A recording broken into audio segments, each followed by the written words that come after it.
स्वागत। आज हम एक ताज़ा विवाद पर बात कर रहे हैं, कॉमेडियन समय रैना से जुड़ा हुआ। और इससे एक बड़ा सवाल भी उठ रहा है कि भाई कॉमेडी की हदें मतलब सीमाएं क्या हैं। हमारे पास इस पर एक लेख है, उसका टाइटल है कॉमेडी की सीमाएं, समय रैना विवाद और माफ़ी। तो आज इस लेख के जरिए हम कोशिश करेंगे समझने की ये पूरा मामला क्या था, लोगों ने कैसे रिएक्ट किया इस पर, और हाँ, ये जो बड़ी बहस है ना कॉमेडी में आज़ादी बनाम जिम्मेदारी की, उसके बारे में ये क्या कहता है।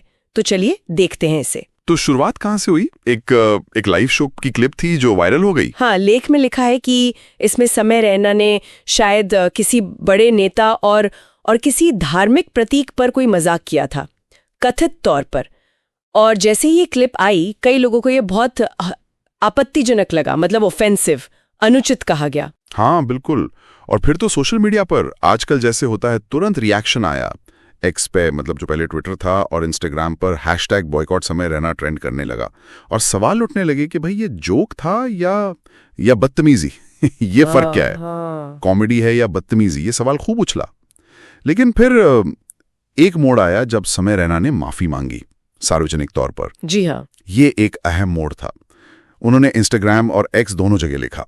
लेख बताता है कि उन्होंने साफ कहा कि देखिए, मेरा इरादा किसी की भावना को ठेस पहुंचाना नहीं था, और अगर अनजाने में ऐसा हो गया है तो मैं माफी चाहता हूं।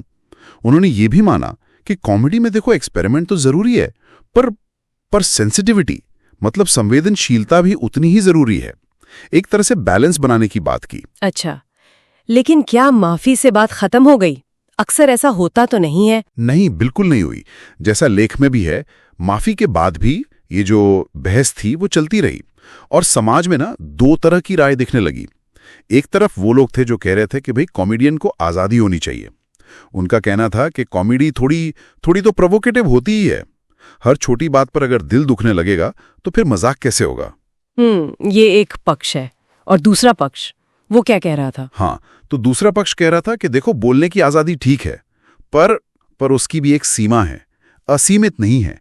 मतलब हास्य के नाम पर आप किसी समुदाय का या किसी की आस्था का अपमान नहीं कर सकते। वो कह रहे थे कि मजाक और बदतमीजी में एक लाइन होती है, एक इज्जत की सीमा है, उसको पार नहीं करना चाहिए। सेंसिटिविटी दिखानी चाहिए। हाँ, ये बात भी सही है। और ये सिर्फ समय रैना की ही बात नहीं है, शायद लेख में और भी नाम थे। जी बिल्कुल।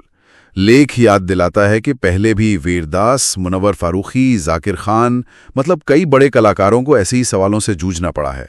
तो ये कोई एक घटना नहीं है, ये एक पैटर्न सा दिख रहा है इंडियन स्टैंड अप सीन में। लगता है जैसे दर्शक बदल रहे हैं। वो हंसना चाहते हैं बिल्कुल, लेकिन शायद अपनी पहचान या अपनी आस्था पर सीधी चोट अब बर्दाश्त नहीं करना चाहते, या कम से कम अब वो आवाज उठाने लगे हैं। और ये जो तेज ऑनलाइन रिएक्शन आता है, इसको कुछ लोग कैंसल कल्चर भी कहते हैं। क्या लेख में इसका जिक्र है? हाँ, ये शब्द आया है। कुछ लोग मानते हैं कि ये बिल्कुल कैंसल कल्चर है, कि मतलब जरा सी कोई बात हुई, कोई गलती हुई या कोई विवादित बयान आया और बस सोशल मीडिया पर ट्रोलिंग शुरू, बहिष्कार की मांग, करियर तक दांव पर लग जाता है। वो इसे जरूरत से ज्यादा सख्त रिएक्शन मानते हैं। लेकिन इसका दूसरा पहलू भी तो देखा जा रहा होगा। कई लोग कहते हैं कि ये कैंसल कल्चर नहीं है, ये तो वाजिब आलोचना है, पब्लिक अकाउंटेबिलिटी है। उनका तर्क है कि भाई अगर जनता को या उसके एक बड़े हिस्से को कोई बात बुरी लगी है, आपत्तिजनक लगी है, तो कलाकार को जिम्मेदारी लेनी चाहिए।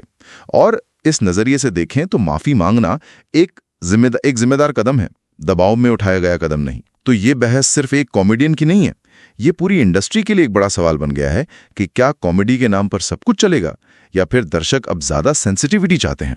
तो इस पूरी बातचीत से और जो लेख हमने देखा, उससे क्या निचोड़ निकालें, क्या समझें? मेरे ख्याल से ये मामला साफ दिखाता है कि आज के टाइम में, इस डिजिटल युग में, कॉमेडियन, उनके दर्शक और उनका जो कंटेंट है, इनके बीच का जो रिश्ता है वो कितना जटिल, कितना नाजुक हो गया है।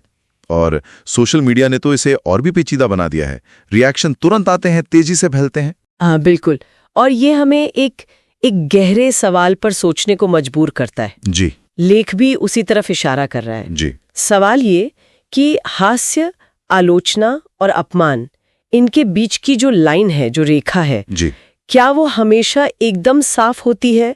स्थिर होती है जी। या फिर ये रेखा बदलती रहती है जी। समय के साथ, समाज के मूड के साथ, और सबसे ज्यादा सुनने वाले या देखने वाले के अपने नजरिए पर, उसके अपने अनुभवों पर।